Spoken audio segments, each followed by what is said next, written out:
a lot of times people in different traditions and philosophies talk about, or even religions talk about God's will. So I thought I'd talk a little bit about that initially, is just to say that God's will for you is perfect happiness.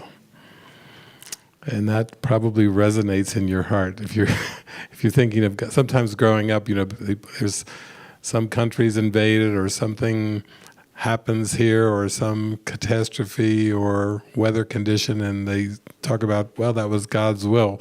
Now let's just settle down a bit here before we start telling God what God's will is, and just be receptive and open to the idea that God's will is perfect happiness, undisturbed happiness, undisturbed bliss.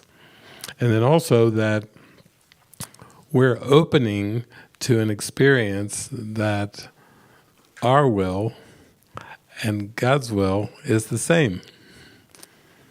Initially there, even prayers of like St. Francis, not my will but thy will, we're opening, releasing all egoic sense of will to know perfect happiness. That's really our purpose, is to experience perfect happiness. So it doesn't really matter whether we call it God's will or higher power will or whatever you want. That will for perfect happiness is, you might say, where our life is. That's where our eternal life is.